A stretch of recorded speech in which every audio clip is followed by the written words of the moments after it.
Nosotros, para empezar, no tenemos relaciones con Ecuador, ni vamos a seguir teniendo relaciones con Ecuador mientras Noboa ejerza el cargo de presidente. Desde México llegan productos farmacéuticos, máquinas y aparatos mecánicos, vehículos y sus partes, entre otros. Que este impasse diplomático se resuelva de manera pacífica y lo más pronto posible. La crisis diplomática entre México y Ecuador ha ido mucho más allá de un simple enfriamiento de las relaciones y se ha convertido en una auténtica guerra comercial que se refleja en las calles, en los mercados y directamente en los bolsillos de la gente.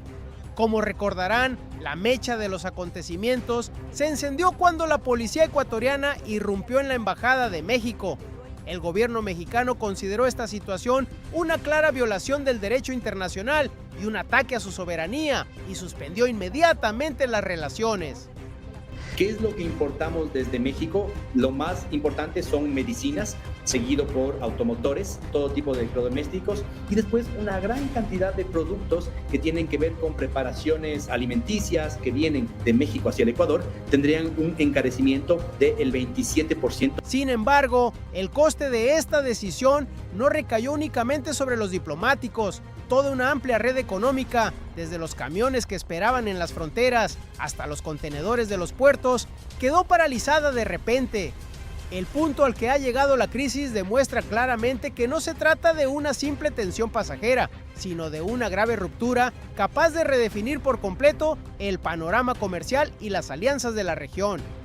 Él fue el responsable de la invasión a la Embajada de México, a nuestra soberanía.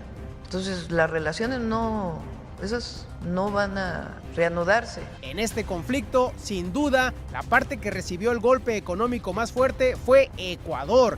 Las pérdidas en sectores como el banano, el camarón, el cacao, las flores cortadas y el atún, que constituyen la columna vertebral de los ingresos por comercio exterior del país, ya han superado los cientos de millones de dólares. El problema no se limita solo a las mercancías que no pueden pasar por la aduana. Estos productos son prácticamente la savia vital de la producción y el empleo en Ecuador. Explicó que México y Ecuador tienen una balanza comercial negativa, que Ecuador le compra más a México de lo que México le compra a Ecuador. Mire, esto para México, para la economía mexicana, no tiene, la verdad, ninguna relevancia. Con la intervención de los Estados Unidos, la crisis dejó de ser un conflicto bilateral para convertirse en una demostración de fuerza a nivel regional. El presidente de Estados Unidos, Donald Trump, advirtió abiertamente a México de que debía mantener el comercio con Ecuador para evitar una mayor perturbación de las cadenas de suministro entre América del Norte y del Sur. Sin embargo, el gobierno de la presidenta de México, Claudia Sheinbaum, prácticamente hizo oídos sordos a este llamamiento. Impusieron aranceles a México y todo el mundo está diciendo de Ecuador se las me reír. Y otro dijo, pues por lo menos están hablando de nosotros. Pues sí. Antes, este tipo de presiones procedentes de Washington solían provocar cambios inmediatos en las políticas o las medidas comerciales de los países de la región. Sin embargo, la postura independiente y firme del gobierno de Sheinbaum demuestra hasta qué punto México sigue su propio camino en materia de política exterior. Una parte importante de la población mexicana considera la toma de la embajada como una cuestión de honor nacional y apoya hasta el final la postura inflexible del gobierno. Con este firme respaldo de la opinión pública, es prácticamente imposible que el gobierno dé marcha atrás, a pesar de las presiones procedentes de Estados Unidos. Ecuador está abierto a restablecer relaciones con México. Respecto a México, siempre tendremos la apertura para arreglar nuestras diferencias, afirmó Daniel Noboa. Son más ricos los camarones de Sinaloa que los de Ecuador, la verdad. El presidente de Ecuador, Daniel Noboa, con el fin de calmar los ánimos, tendió una rama de olivo como gesto de buena voluntad. En una carta oficial enviada a México, propuso eliminar el arancel del 27% aplicado a los productos de origen mexicano. Sin embargo, esta concesión económica no fue suficiente para México. El gobierno expresó en términos bastante duros que no se sentaría a la mesa hasta que se rindieran cuentas por la violación diplomática y se eliminaran las consecuencias ante el derecho internacional. El presidente de Ecuador, Noboa, anuncia aranceles del 27%. Ayer pregunté cuánto ¿qué tanto importamos? Creo que es el punto 4. Ya con eso te respondo. Además, se rumorea que México ha empezado a endurecer su postura en las negociaciones y a preparar nuevas medidas que pondrán a Ecuador en una situación mucho más difícil.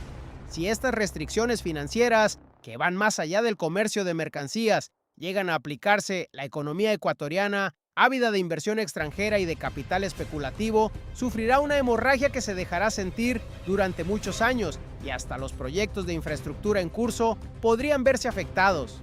Oye, nos iban a poner aranceles del 25%, Estefanía. Cuando tienes un contrincante que tiene mucho más lana que tú, al final tienes que tener mucho cuidado porque te puede doblar la apuesta y te la puede volver a doblar. En esta lucha de poder, la solidez económica de las partes no es, en absoluto, la misma. México, gracias a su enorme industria, sus ingresos por turismo, su increíble volumen de comercio con Estados Unidos y en general a la gran diversidad de su economía, está absorbiendo fácilmente esta sacudida. Es posible que se produzcan pequeñas dificultades de suministro o fluctuaciones de precios de corta duración en el mercado interno en relación con determinados grupos de productos, pero el panorama económico general del país no se ve afectado por ello. En el caso de Ecuador, la situación es una auténtica lucha por la supervivencia. Las exportaciones del país dependen tanto de determinados mercados que cambiar de rumbo hacia Asia o Europa de la noche a la mañana solo resulta fácil sobre el papel. En realidad, encontrar mercados alternativos significa viajes en barco mucho más largos, mayores costes logísticos, normas aduaneras diferentes y estrictas, además de tener que competir con rivales mucho más duros. Ecuador es la economía número 65 del mundo, México la 12. El Producto Interno Bruto de Ecuador es de 118.84 millones de dólares. El de México, 1.79 billones de dólares. Y lo que es más importante, esta tensión que se produce antes de la revisión crítica del USMCA prevista para 2026 está generando dudas en el bloque comercial norteamericano. La postura de México, que no cede ante las presiones externas y es capaz de utilizar su poderío económico en la región como arma cuando es necesario, podría cambiar radicalmente el espíritu de los futuros acuerdos comerciales y el equilibrio en las negociaciones. Si observamos el panorama en su conjunto, nos encontramos en medio de una demostración de fuerza obstinada y agotadora que pone a prueba quién es capaz de resistir más. ¿Podrá Ecuador encontrar nuevas vías para superar este bloqueo económico y mantener a flote su economía o se verá arrastrado a un atolladero aún más profundo por la creciente presión financiera y diplomática de México? Las duras decisiones tomadas en la mesa de negociaciones seguirán determinando en los próximos días el destino de toda una región, desde el agricultor en el campo hasta las gigantescas cadenas de suministro internacionales. En la política interna de Ecuador, la posibilidad de que la población salga a las calles debido al aumento de las quiebras, la caída de los ingresos por exportaciones y el rápido aumento del desempleo ha llevado al gobierno de Noboa al borde de una grave crisis política interna. En resumen, este bloqueo económico implacable que aplica México no solo está reduciendo las cifras comerciales entre ambos países, sino que, al mismo tiempo, abre las puertas a una nueva y dura etapa en la que, en lugar del espíritu de solidaridad regional que se ha intentado construir durante muchos años en América Latina, quien detenta el poder político dicta sin piedad los costes económicos.